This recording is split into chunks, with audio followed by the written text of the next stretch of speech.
Nice to see many familiar faces, a few new ones. Jeremy, hi Jeremy.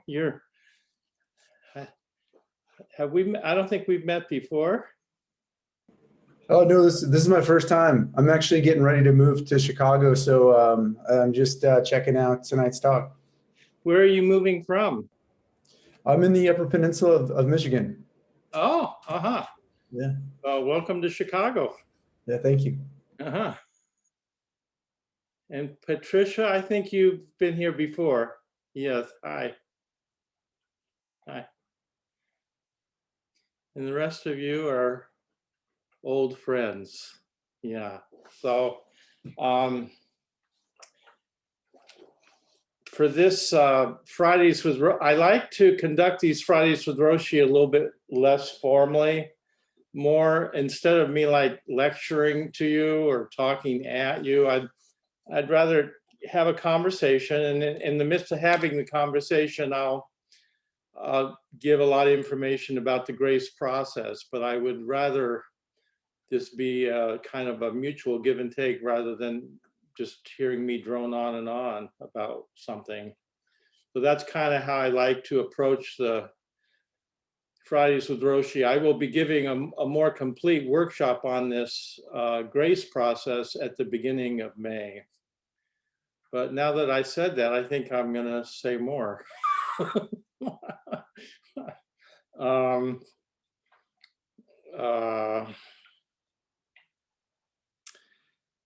We're just there is so much suffering going on right now. It's overwhelming what's going on in the world, especially with Atlanta. We're going to have a special memorial service tomorrow morning that you're all invited to. Even though we're in retreat, you're welcome to come. That will be at 7 a.m. And Michael will be sending out a link for that to all of you. So the subject tonight is, I want to talk about compassion, or have a conversation with you about compassion. In the Zen tradition, we don't have a lot of teachings about compassion.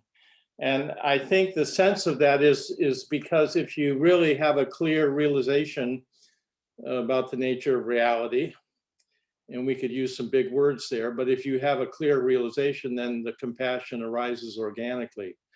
But in the relative realm of where we function on a day-to-day basis, there's very little teachings really in the Zen tradition about how to be more compassionate compared to something like the Tibetan Buddhist tradition, which has all kinds of teachings, and the mind training slogans are one of them, one among others, ways to cultivate compassion on an ongoing basis.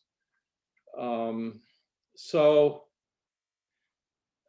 want to introduce you to a process called the grace process, which is an acronym that stands for a series of steps that you can learn to go through very quickly when you are working with another person, and it may be, maybe you have a teenage son or daughter that you have to have a difficult conversations with, or maybe you're a healthcare practitioner working in a dysfunctional medical institution, or where you work is there's challenges with your coworkers. The grace process is very useful, and we'll talk a lot about it tonight.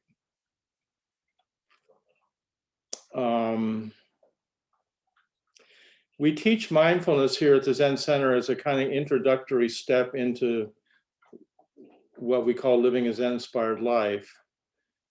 And the interesting thing about mind, just as in compassion, is it's a little hard to define what mind is. But I often use this approach to it, that it's an emergent quality that is both embodied and relational. So it's dynamic. We can't exactly locate where the mind is in the brain, but we wouldn't have we surely wouldn't have mind without a brain, but we can't exactly locate where mind is taking place, or even, I won't try to define it here, but I think there's this dynamic quality about mind that is both relational and embodied. And when we are embodied here, we are relating to the other out there. And the same goes when we're not relating to the other out there, then we tend to be disembodied here. I think that holds true, generally speaking.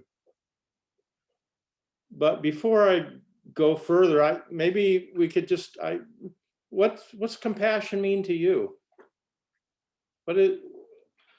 What's compassion? How do you experience compassion? What does it mean to you in your life? There's no right answers here. So, and just speak up. You don't have to, you can just unmute yourself and say something, whatever you want to say.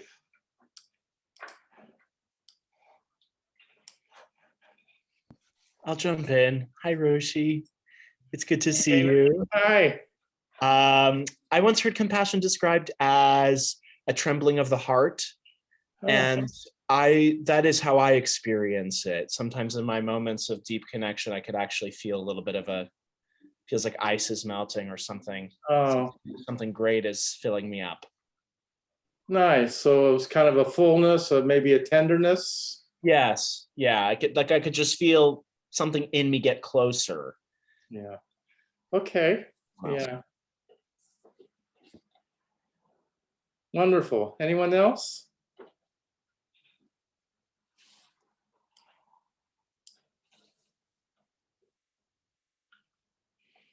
What's compassion mean to you? How do you experience it?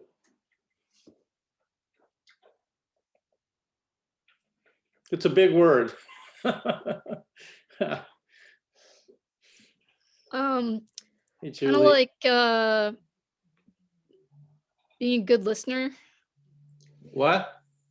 Being a good listener. Oh, okay. Being a good listener. Uh-huh. Yes.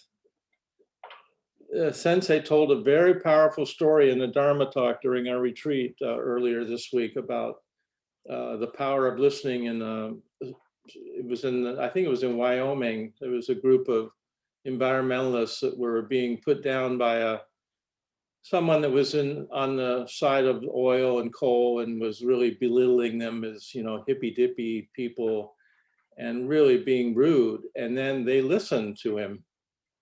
And just in the act of listening to him, he finally started talking. They asked him, well, what's your story?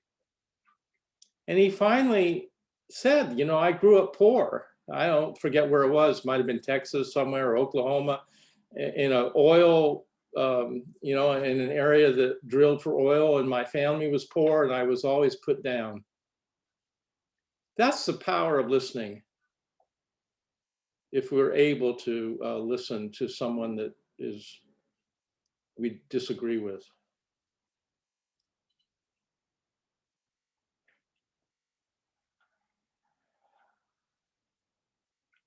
Anyone else? I think of compassion as kind of empathy, or putting yourself in other people's shoes and try to imagine what it's like to be them through their lens and their experiences. And I also see this tenderness and open-heartedness of a child, that you would be treating them with that kindness and love and just caring as you would a small child. Nice. Yes. Yeah. Just being open-hearted. Yeah. We can't have compassion without empathy, but as we go in a little further into the subject, we'll, I think, discover that compassion involves a few more steps past empathy, but empathy is absolutely needed to be compassionate. And it turns out, as we'll, if we get to it, if we don't, I'll certainly get to it in my workshop on this. Being embodied helps us be empathic. And they have done studies that have found that people that are not embodied tend to have a hard time empathizing with others. So the embodiment, especially the connection to our, believe it or not, our intestines, our gut, actually has a lot to do with our capacity to experience empathy and be able to imagine what it's like for another person's experience. And in fact, we have mirror neurons in the brain that are actually help us learn from the, one of the reasons why it's babies learn so quickly, we all learn, is we have mirror neurons throughout our brain that actually reflect what other people are doing, but they reflect a very special kind of activity. It has to be intentional. So when someone does something with an intention, we have neurons in our brain that pick that up and map that and learn to do that ourselves. That's how babies learn from their parents. So part of empathy is our capacity to sort of map what someone else is, what we see someone else doing, and then be able to imagine what they're experiencing for ourselves.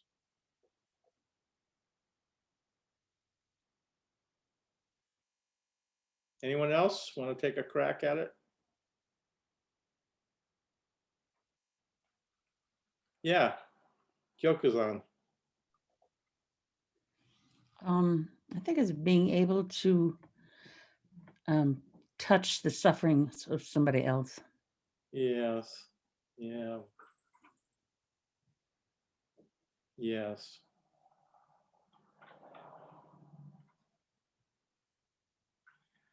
So we could say empathy is being able to imagine what someone is experiencing, but it doesn't necessarily mean we care about them.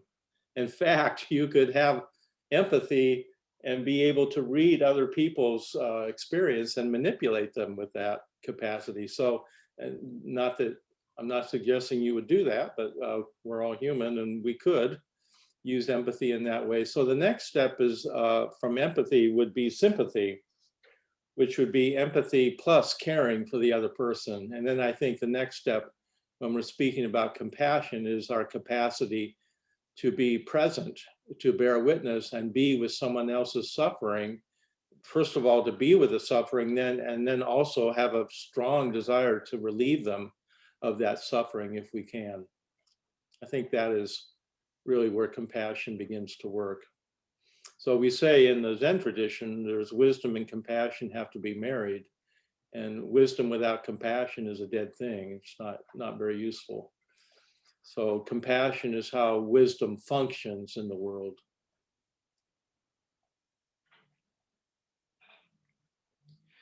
So here's the thing about compassion that's so tricky. I think I've talked to a lot of people raised in different religious traditions, and I often get the impression that the way religion talks about you should be compassionate causes us often to feel guilty because we feel like we're not compassionate enough.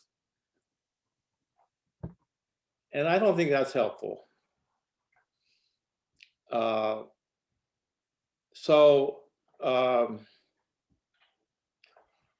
We need to actually have a way in the relative realm of working and how to develop a more compassionate way of being with people.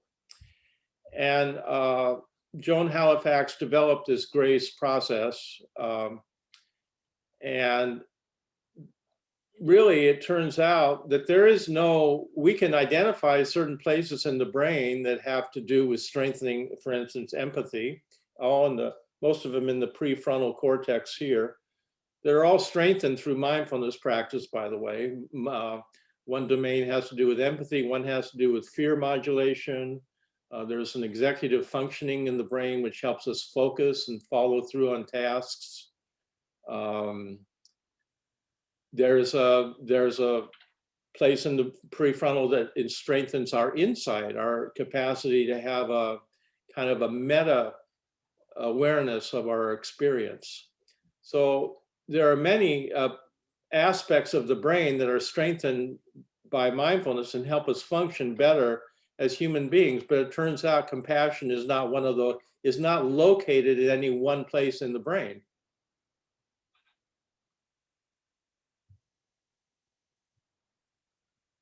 And yet we know that compassion is a part of our human experience, has been for forever and ever. So how do we get to compassion, and why is that important?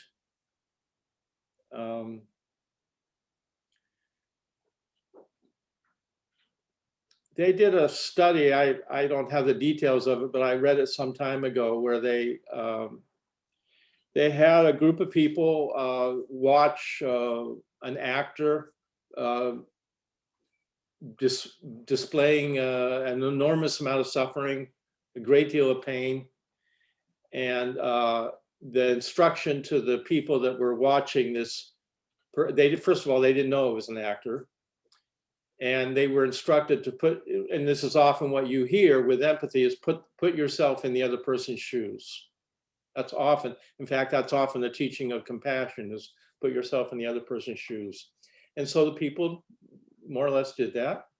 And when the experiment was done, or at least when the people thought it was done, they had the actor casually encounter the people as they were leaving the room, and they had it set up in such a way that the people could help him in some way, him or her. But they generally did not, because they were overwhelmed with the suffering that they had just experienced.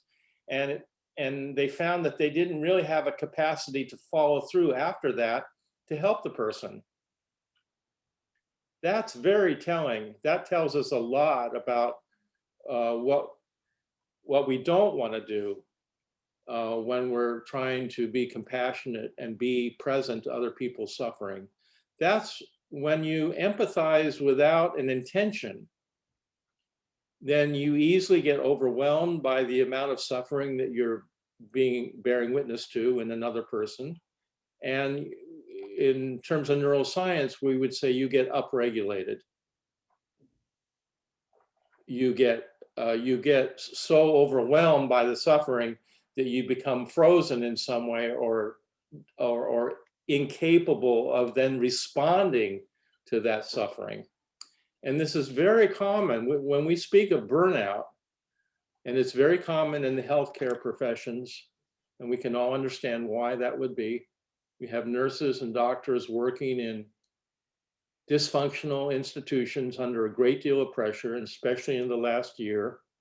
And so there's a lot of burnout. There's a lot of burnout in first responders, in the police departments. There's burnout in a lot of professions. And sometimes people speak of compassion fatigue.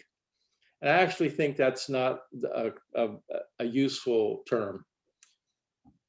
And I hope to show you by the time we're through in this short bit of time that actually one of the reasons why compassion is so important, it actually helps us be resilient when we're working with suffering, so that we can continue to fulfill our vows to liberate, to help people be free of suffering.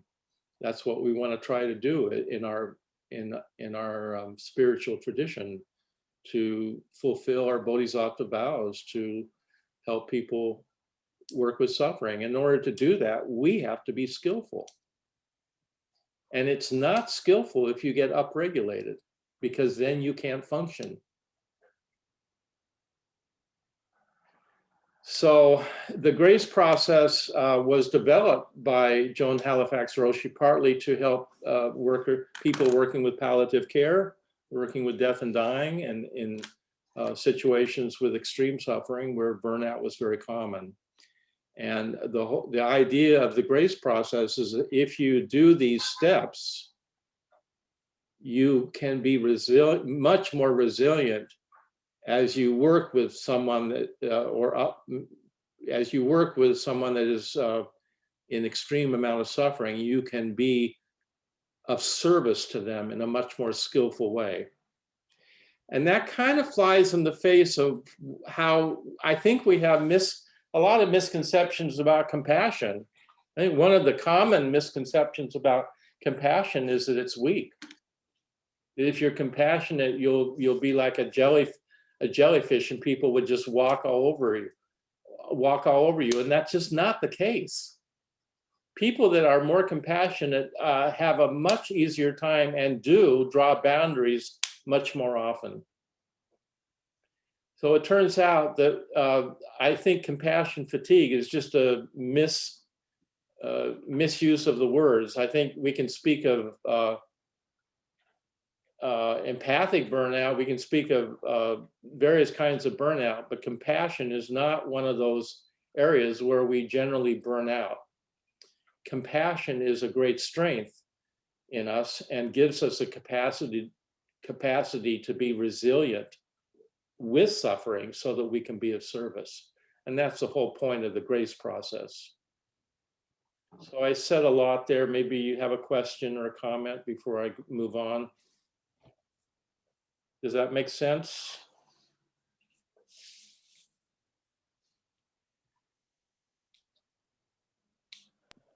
It also sort of fits with the traditional Buddhist understanding of compassion as one of the four immeasurables. If it's an immeasurable quality, then in theory, it should be much harder to burn out. Yes, it's hard to quantify it. Yeah. Mm-hmm.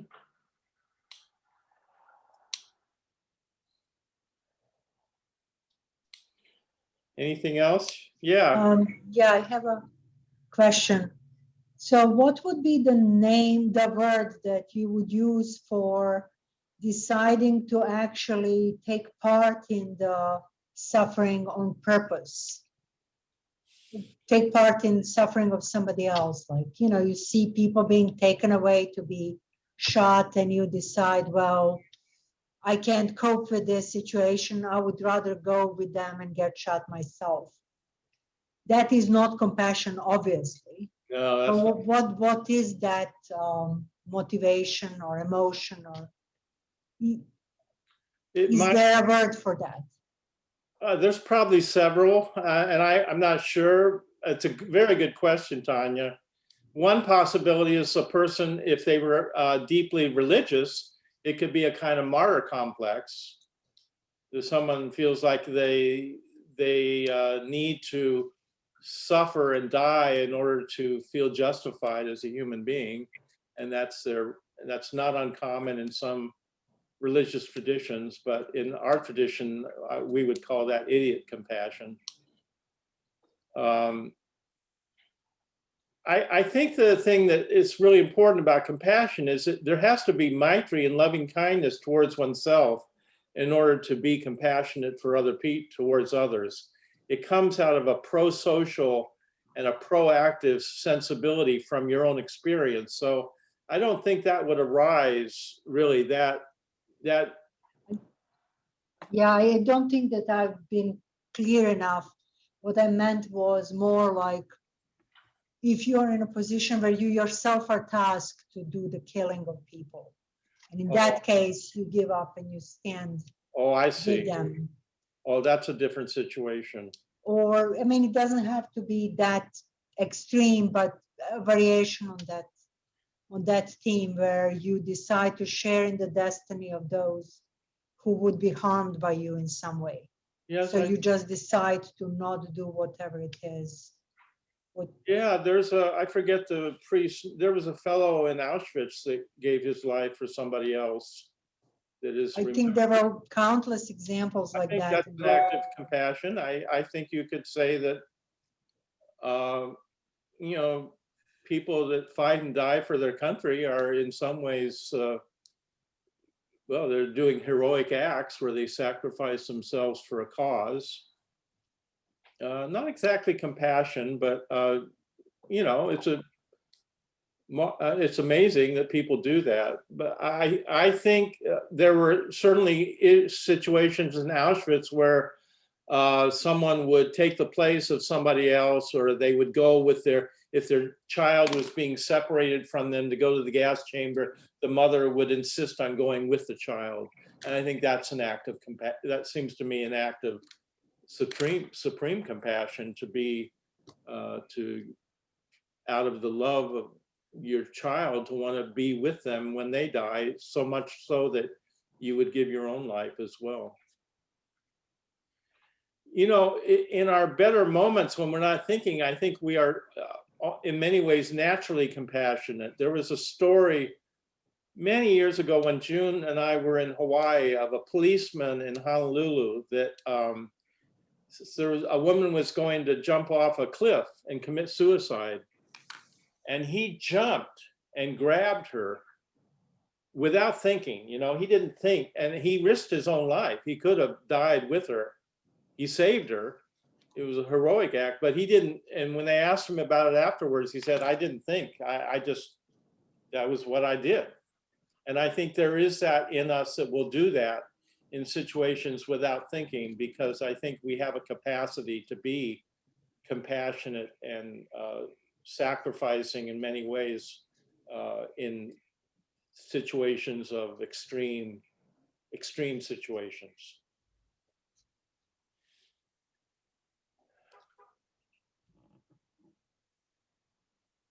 So if compassion isn't located in the brain, what Joan discovered was that if you prime certain experiences,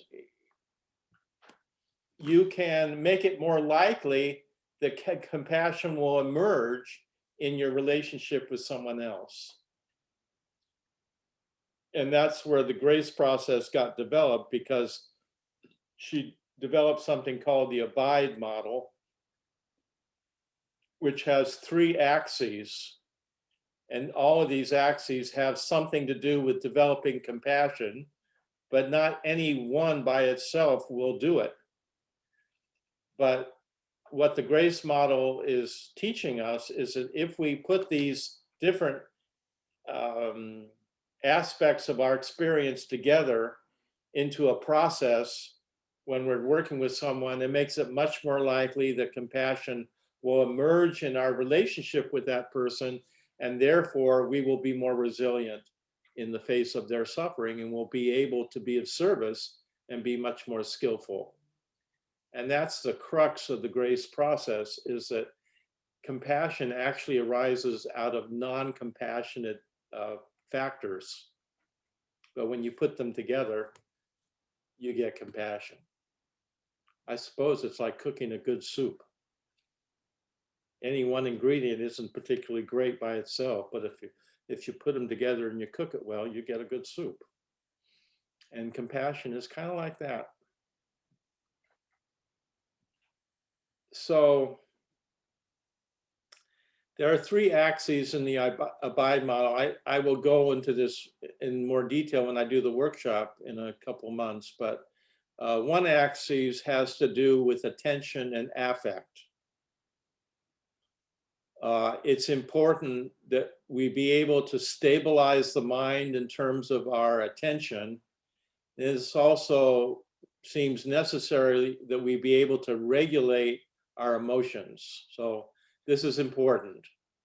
If we can't stabilize the mind, if we can't pay attention to what's in front of us, if we can't regulate our emotions, we're going to get upregulated very quickly, and then we're not going to be of service. And those of you that have taken the foundation series know that we talk a lot, especially in the first class, about the importance of how mindfulness can help us be integrated. And we use a metaphor, the river of life, to talk about that, or the window of tolerance. And what that is simply saying is that we all, human beings, suffer. And that suffering we don't need to pathologize it. It's not bad, it's not wrong. There's just 2 ways that we go out of integration, and only 2. And if you think of this, I don't have the diagram, it would be helpful if I had the diagram here, but I don't. But here's the river of life.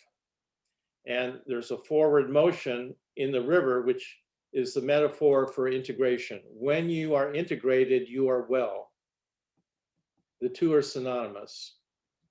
You're well in terms of your health, your mental wellness, your spiritual wellness. When you are integrated, your life flows, has a forward motion, and you have a certain kind of confidence that you can meet whatever rock is in your river, and you are flexible and stable at the same time. And if you hit that, if you come to a rock, you just go around it. That's kind of what resilience looks like. You don't get knocked over by a challenge. You can work with it. It's workable in some way. So integration is really important. And when we're talking about mental, our ability to be balanced with our attention, or to be mindful, we would say in our tradition, we're really talking about being able to stay in that river without going out of integration. And the two ways we go out of integration is we hit one bank or the other. One bank we could call ice, where we contract and withdraw. And when we contract, and when life is too much, and we've all done this, that's what I mean. We don't need to pathologize. Every one of us can relate to this. When life gets to be too much, we feel depressed, we withdraw, we binge watch television, we eat a pint of ice cream, whatever. You've done it. I've done it. We've all done it. And when you do that, you're stepping out of the flow of the integration of your life. And people can get stuck there. People do get stuck there. And if you go, if that becomes chronic, you can get catatonic, so you don't move. So that's one place, that's one way we go out of integration. Then the good news is there's only one other way we go out of integration. We hit the other bank, which is fire. Chaos. We act out. We act out. We throw things. We yell. We shout. We go out and get drunk, try to drive home, and crash our car into a telephone pole and get thrown in prison. Chaos. And we've probably all done that and probably don't want to talk about it. But we've all done it on some level, and we'll probably do it again. So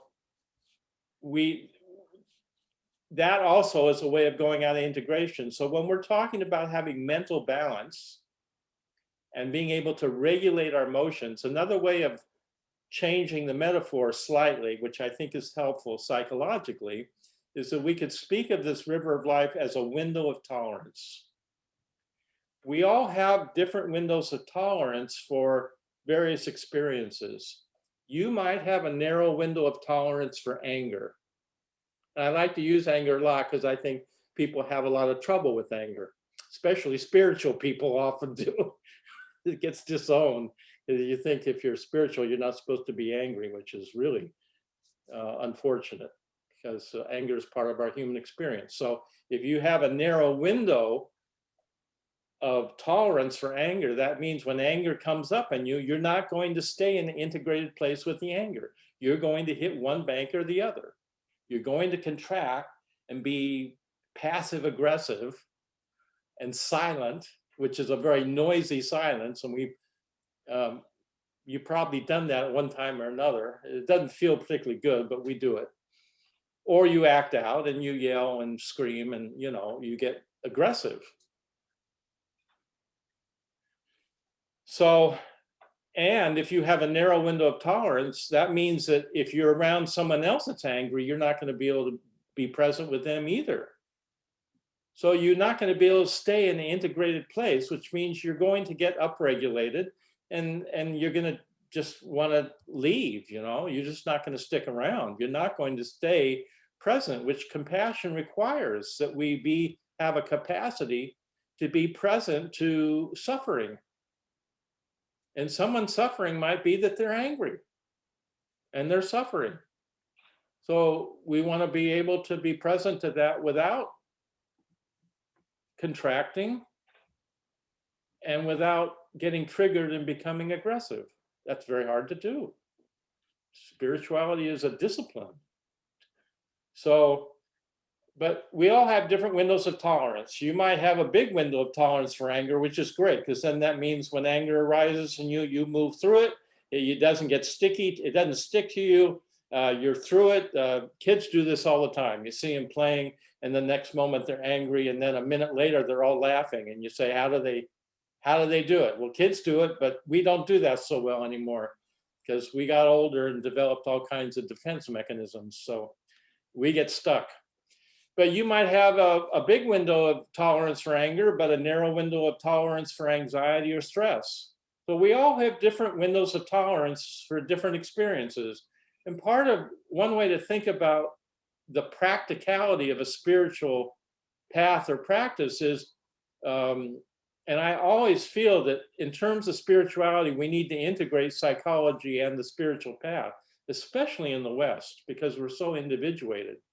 So part of our practice on a spiritual path, if we want to be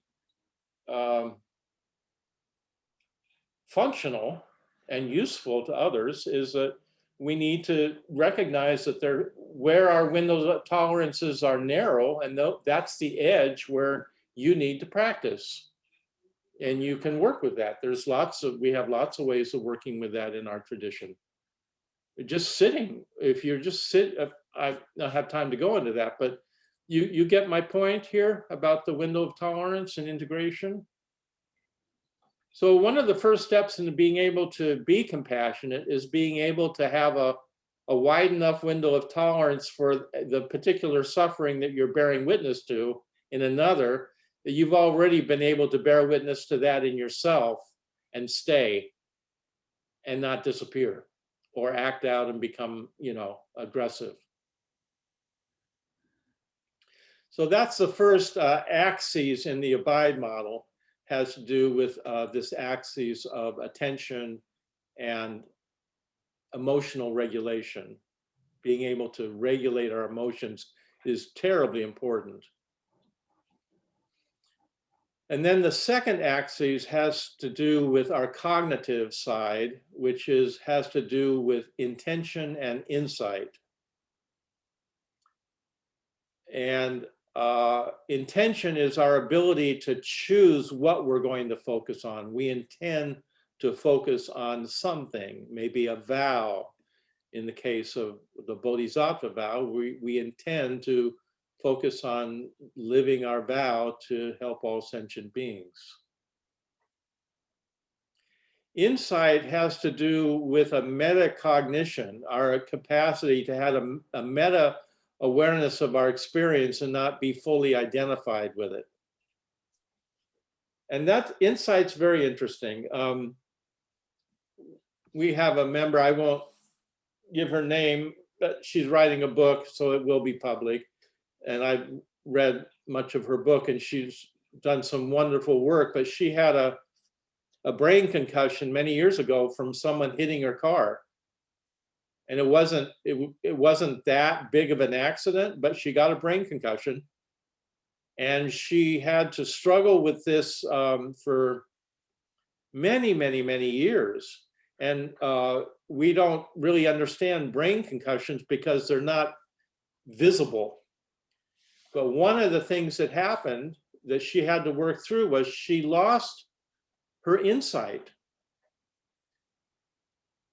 And we take this for granted, but if you lose that part in your brain that helps you have insight, you lose a huge chunk of who you are. It means you actually can't see yourself. She couldn't see that she was actually not doing well. She lacked the insight to actually have an awareness of her actual condition. So she didn't know that she was being dysfunctional in certain areas of her life. And so insight is really important. And insight also and intention have to do a great deal with this being resilient, which we'll come back to in a moment.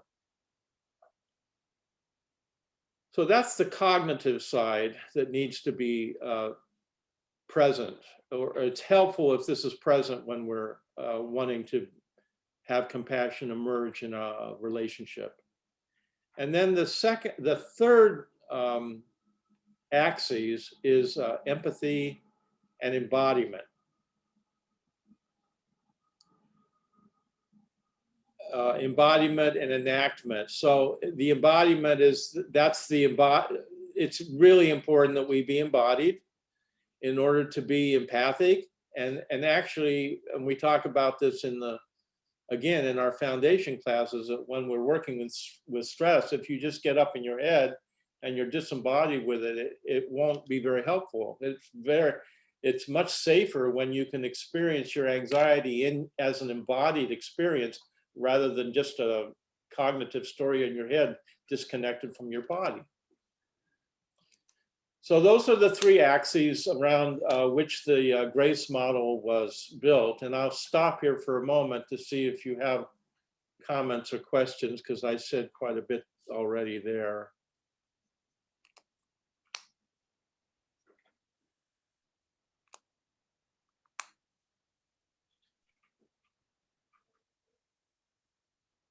Anybody?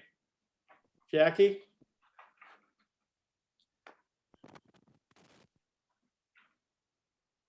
Hello, everybody, and thank you so much, Roshi. You know, when you were talking about the like the river and the two edges, the sides, I was thinking about the anger piece. It came to mind when you were talking that I am very resistant to speaking with my mother because she tends to be angry often, and angry in tone, angry in vocabulary. And I really had kind of written that whole thing off as, you know, I'm triggered from when I was little from her anger, and she's angry, and really just kind of maybe from the work on this, you know, the precept with the fault finding. But I'm listening to you tonight, and I'm considering this notion that perhaps my tolerance is, I have an intolerance to anger aside from her. And if I work on that, you know, it could, from what you're saying, change the perception. And I would just have more tolerance of where she's at, instead of just, you know, I do have this label that she's angry. And I'm seeing now that I approach her that way. You know, I go to her with this, you know, predisposition that that's what's going to happen, and I'm turned off very quickly. So I think for the first time I've seen that my intolerance or my lack of integration in that area for myself, my whole life, outside of just her, probably needs a little bit of examination, because I just softened at the idea of her anger as you were talking. I mean, just softened right there. So Yeah, it's hard in the face of anger not to be triggered, but it's possible. It's possible to understand your mother's angry, or she might be. You don't know if she's going to be angry the next time she talks to you. You're expecting it, but you don't know. And in fact, none of us knows how we're going to be in the next moment, because the brain is plastic. Brains can change from practicing spiritual practices like meditation or yoga or something. We can develop ourselves to be more compassionate and open-hearted and more resilient. It's possible. So yes, it's probably unpleasant to be with your mother, but you could develop a capacity to be with her without being triggered. And you know, I get it. It's not so easy, but that's really, isn't that what we're trying to do in our practice, is be able to be present to other people's suffering or delusion and not be disappear, to be more skillful. Yeah. Good example, Jackie. Yeah.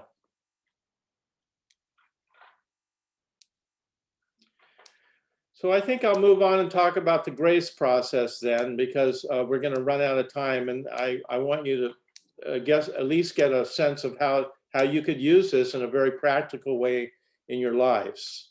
So as I said before, GRACE is an acronym that stands for steps that you can do. Once you learn them, it's very easy and you can remember it by the acronym GRACE.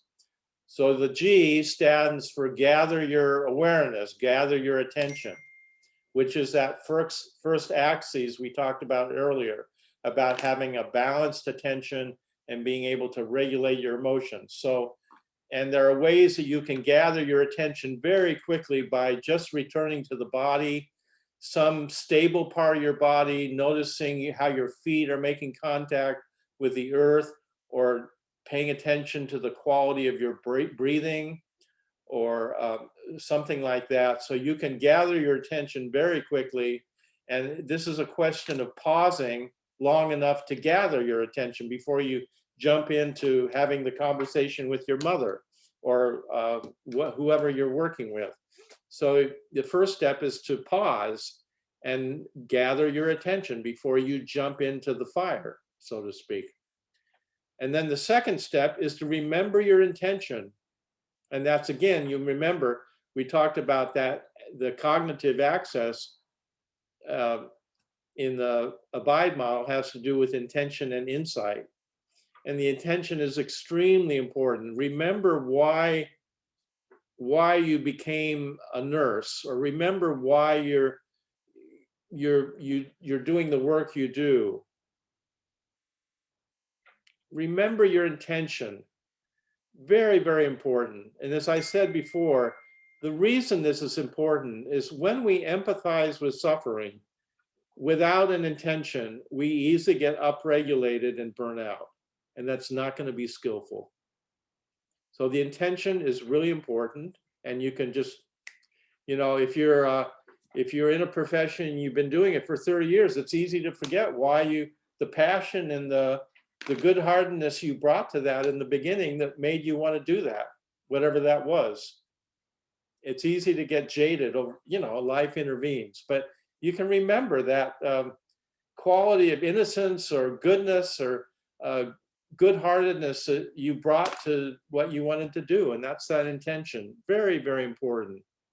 In the case of a Zen student, we could remember our vow to save all sentient beings, to heal suffering wherever it resides in the human heart. That's our vow. That's an intention. Vows are ordinary. We all have vows. You have a vow to be a better parent, or you have a vow to be a better musician or artist or something. So you remember your intention. And then the third step is really important, and this is attunement. You attune to the self and to the other. This often gets lost in interactions. We rush in and we have big hearts like a nurse, healthcare practitioners, I see this a lot. They rush in to help somebody, but they go missing. And if you do that, it's not going to go so well. You're going to easily get upregulated by the other person suffering. So this attunement has three parts. First of all, you attune to your embodied experience. What is your body, what kind of feedback is your body giving you? And again, we do a lot of teachings around this in the foundation courses, because in our culture, we don't trust the body very well. Indigenous cultures do this much better than we do. And we don't trust the body because it's nonverbal, and we tend to be up in our heads a lot. So if you notice what the feedback your body is giving you. And do you have butterflies in the stomach? Are your knees weak? What's the embodied experience you're having? Then the second thing is, what's your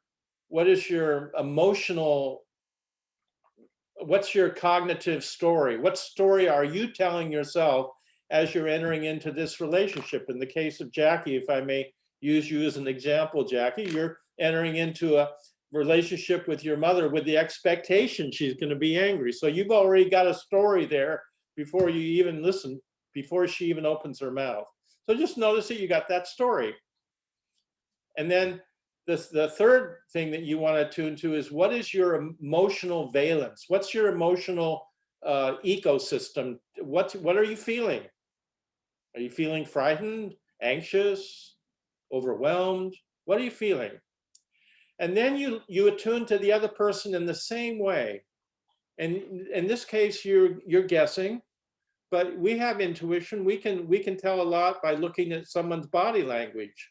What is their body language telling you about what's their embodied experience?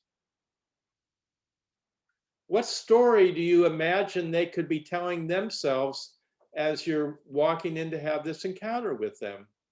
And what kind of what emotion are they feeling? And if you attune in that way, now you have a foundation for moving forward. And then the next step would be to consider what will serve. Given all your training in whatever field you're in, as a nurse, as a lawyer, as a doctor, as a parent, what skills do you have that you can use in this moment that will be of service to that person or to your relationship? And in the case of a nurse, they might only have 15 minutes in an institution where they have to see 15 patients in the morning. They have a limited amount of time. So they say, in the 15 minutes I have to be with this patient, what skills do I have that will be of service in this situation for this person? And what can do I have enough time to bring them to the fore in this situation? Consider what will serve. And then the last step is both engage now with the person, fully engage in a conversation, questioning, finding out, diagnosing, hearing their story, whatever needs to be done, you engage. And then the last part is to end. Really important. In the case of a nurse who's has to see another 10 patients before noon, you got to be able, let's say you're dealing with a 5-year-old that has cancer. There's some real heartbreaking suffering there. And you've got 15 minutes to be with that child and the parent. And when you're done, you got to walk out of that room and close the door. And you got to be able to close the door so you can go on and see the next person without carrying that into the next encounter, the next engagement. We do this all the time. And again, Jackie, I'm not picking on you, but I'm just going to use it as an example because it's a very good one, and many of us could relate to this, having a angry parent or an angry family member that we're afraid to talk to. So you have that conversation with the angry uncle or whoever it is, and you get off the phone and then you take it out on your spouse or your partner because you didn't close the door, and you just let them have it because you're frustrated and irritable, and we've all done it. So this is the grace process, and it's so let me demonstrate how this. I'm going to use a healthcare practitioner because it makes it clear, but this can apply to you in any situation.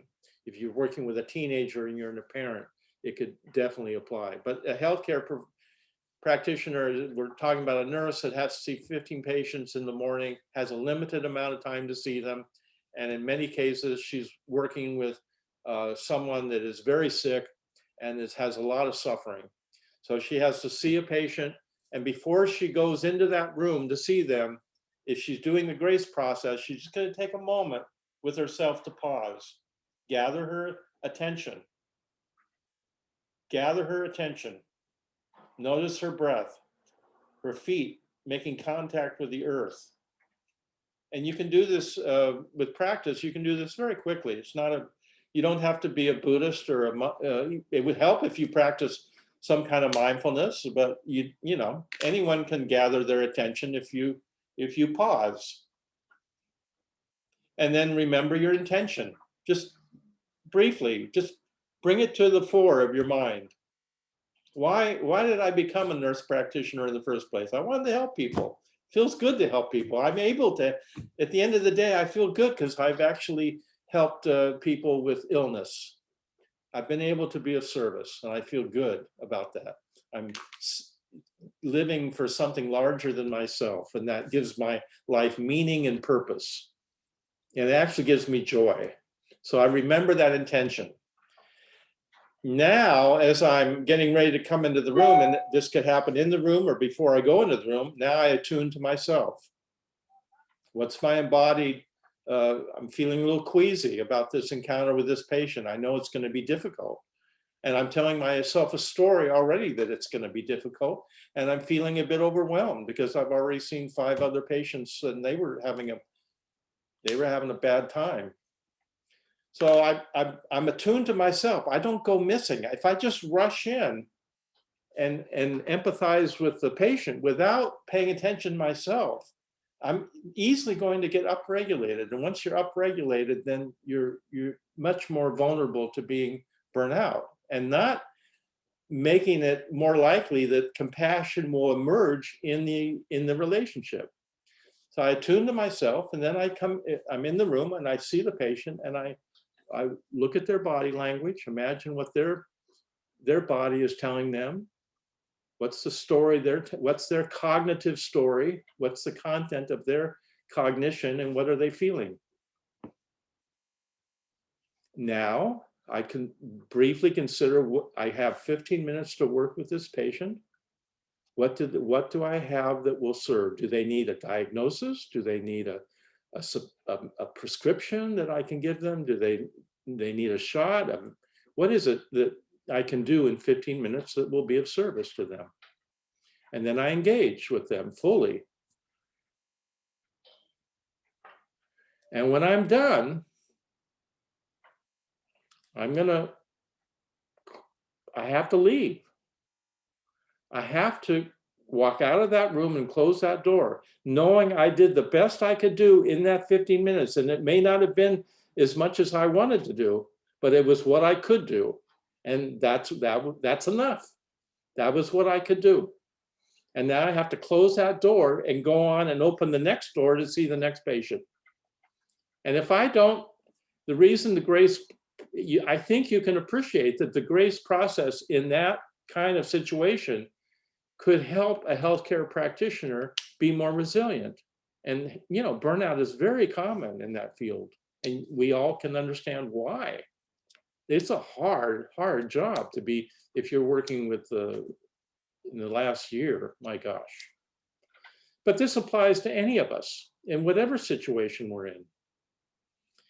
So I think the point here is that compassion is not a place that's located in the brain. It's an emergent quality that is more likely to emerge if we take these kinds of steps and put them together into a process that then allows us to be more present and more engaged with a person in a way where we don't identify so much with the person that we fuse. There has to be a boundary. When you're working with someone suffering, it's not skillful if you fuse with their suffering so much that you can't separate and you say, yeah, they have cancer, but I don't. Now I'm going to try to help them in every way I can because I want to, but I don't have cancer. And it's really important that you have that, be able to make that distinction. Yeah, my mother's angry, but I don't have to be. I'm having a good day. My mother's shouting at me, but okay. I can see she's having a bad day, but I don't have to, unless I want to. I have a choice in the matter. So I think that's the grace process. And I think it's very much needed, which is why I'm starting to teach it as a workshop every other month, because I think we all need to find ways to be with suffering. There's so much of it out there, and we need to be more skillful so that we can show up and be compassionate and make it more likely that compassion will arise. And when compassion arises, then we're going to be more resilient in the face of suffering. I think we have a capacity to be with suffering much larger than we think we have. If we think about being with suffering or with someone that's dying, it just seems like, oh, that's just so awful, I can't do that. But when you've been in situations where you've been with someone that's a family member that's dying, you realize you have enormous capacity and resources to work with that situation more skillfully. And you bring that to the situation when you need to. So I just said a lot there. So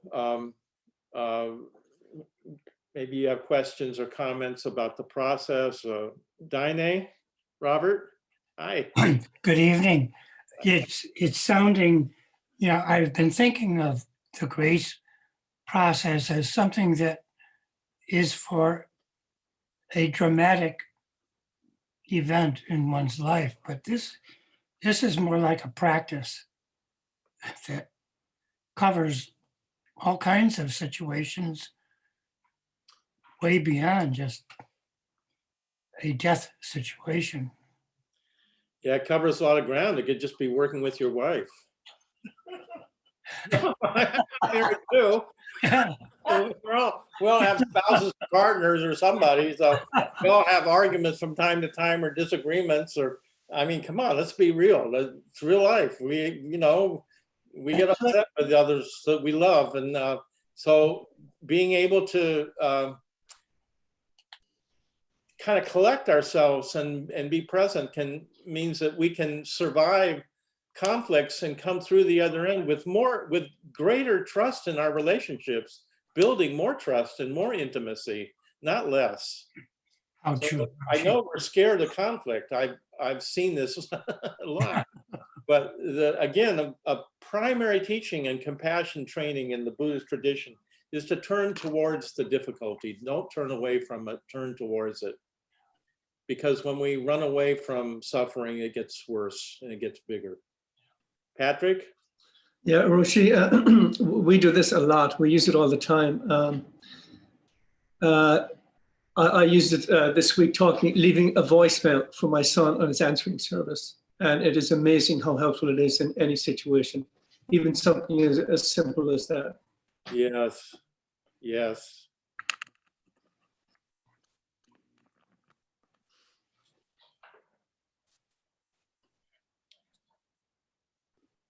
Think of that crazy uncle at your Thanksgiving family party dinner that you have to talk to. You have a disagreement in politics. Again, it's so powerful to be able to lead with presence and stay present, regardless of, again, if we have fixed point of view, then we're going to get stuck very quickly. It doesn't mean we don't have a point of view about social and political things or social justice, but when you have a fixed point of view, then you become quite rigid and you're not able to listen to other people that have a different point of view. Listening to someone doesn't mean you agree with them. It just means you're being respectful. Well, also the intention part, I find because it takes away all expectation of what somebody might or might not do. It really turns whatever my efforts are into something more altruistic. Like, Yeah. I'm going in just to do this thing. So there's no expectation after. I don't have to worry. There's no filling in the gap, so to speak. It's just the thing. And it just lets so many things kind of off the hook. Yeah, that's it. Yeah, Jackie, and then we talk about this a lot when we talk about living a Zen-inspired life. We talk about it being proactive. We're coming from our own experience and not just reacting to somebody else. The other thing about this Abide model, where we're talking about these axes of attention or intention or embodiment, is all of these kinds of awarenesses that we practice prime pro-social behavior, which makes it more likely that compassion will arise. We're actually priming the possibility that compassion will emerge in that interaction, which might seem unlikely if we were to think about it ahead of time. But as that wonderful story that Sensei told earlier about in Wyoming, where this really Republican congressman or somebody was being really rude, and they were telling to these progressives who were working for the environment and working for solar energy and renewable energy, and he was really rude and dismissive of them as, hippy dippy people, and they had been practicing telling their own stories and grieving their environment and the poverty of the indigenous people there, and they listened to him. And by listening to him, he eventually opened up and told his story because they invited him to tell it. And it turned out he had, been raised in a poor town that was filled with oil wells, and he just got put down as poor white trash by others all his life. The power of listening, of bearing witness to someone else's suffering is, we underestimate how powerful empathic listening can be, because we just don't do it very well. Anybody else? I'm through with my lecture, so it's time for you to teach me something, or say something. Yeah, Mark. You're muted, Mark. There you go. I can't hear you.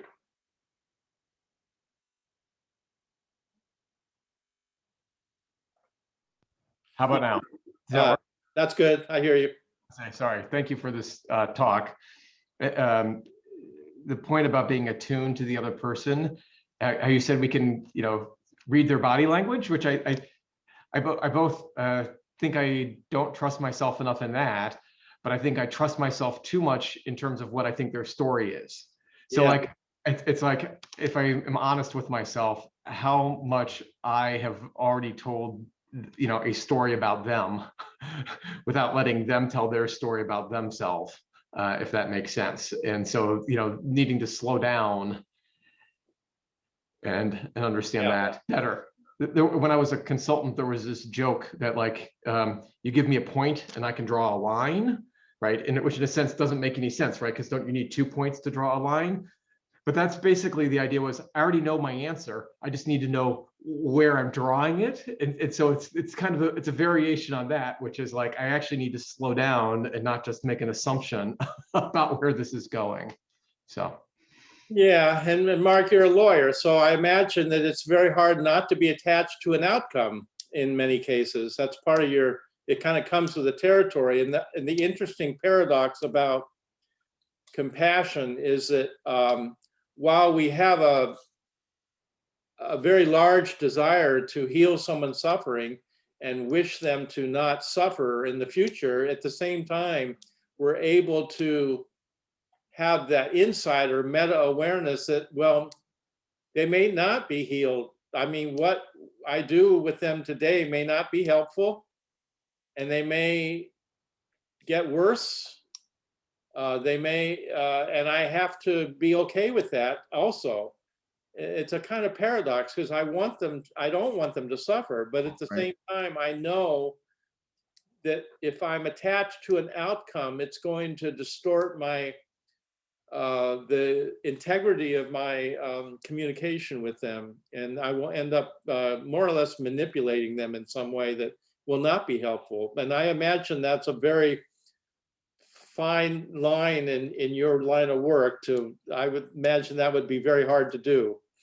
I teach law students also, and so we talk a lot about the difference between what the client wants or what the client's interests are, and how your interests as a lawyer can get in the way of or mixed up with and conflated or not. So yes, absolutely. That's the interesting part about the axis that has to do with intention and insight. It also brings some moral sensibility to your interaction with the person. You might be in a situation where there are difficult choices to make morally, and you need to really be able to trust your own integrity that you're going to follow what is morally right for you, that feels right to you, and you're not going to. That's not someplace where you're going to compromise when it comes to your core values. And that axis of insight and intention primes the moral side of our experience, so that that's present, and that also becomes part of the equation in terms of how we're conducting ourselves. Yeah.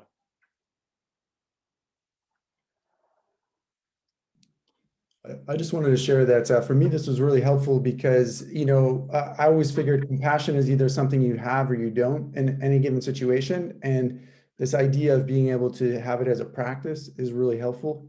I also appreciate your example of healthcare, because that happens to be my field as well. So I could really, that made it feel tangible for me. Oh, Jeremy, what do you do in the healthcare field? I work as a physical therapist. Oh, wonderful. Yeah. I didn't used to appreciate physical therapists until I had knee operations. And then I had to do physical therapy, and I was really, really amazed at how skillful and how helpful physical therapists could be for me. Oh, good. Good. Yeah, I'm glad it's helpful. I think we tend to assume that we're kind of fixed in some way. And again, I think the reason why I use a lot of neuroscience when we teach mindfulness here at the Zen Center is that, and it was 20 years ago, the conventional wisdom about the brain was that it doesn't change very much. But now we know the brain is plastic, which means it changes, and our behavior can change our brain, and our behavior can change us to be more, we can prime ourselves to be, have pro-social behavior that will make it more likely that compassion emerges in our relationships. But we don't have to do that out of some sense of being overly religious or guilt or something like that, which is not helpful. We can do it in a very skillful and down-to-earth way that's very ordinary, and then things can go better. So I'm glad it was helpful for you, Jeremy. Yeah, thank you. Yeah, it makes me hopeful.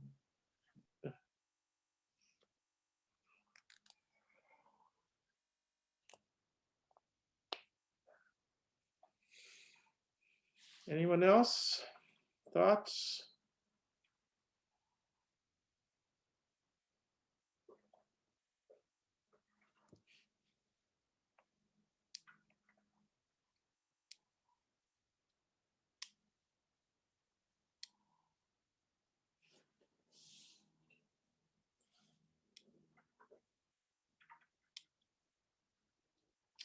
So that's probably enough then for this evening. We are going to have we're in retreat, but because of what happened in Atlanta on Tuesday night, there's just a lot of grief and anger around that, and we're going to have a special memorial service for the 8 people that died, who were killed in Atlanta, tomorrow morning at 7 a.m. And though we're in retreat, we're inviting all of you to come and join us if you wish to. And we'll do a special memorial service for those 8 people. And if you wish to, I don't know if you get up that early in the morning, but we're also sitting meditation as part of our retreat from 6 to 7. And you're welcome to join us for that meditation time if you wish to, even though you may not be in the retreat yourself. And I think if you need a link for the retreat and you haven't received it yet from Michael, just email him at info@zomc.org and he'll send you the link.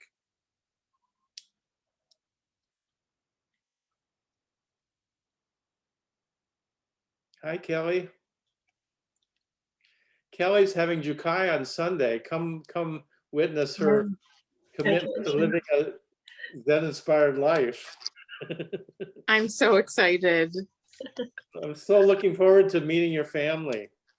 Oh, thank you, Roshi. I'm so glad they'll be there to meet you too. Yeah.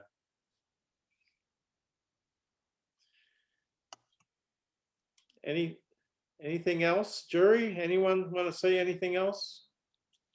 Yeah, this has been really helpful. I actually kind of created a little retreat for myself this weekend, starting with this wonderful gathering. And, I do feel like I've been, very short and triggered more from like wanting to run away and not deal with things. So this has been really helpful and makes me more committed to doing more and more practice. So thank you.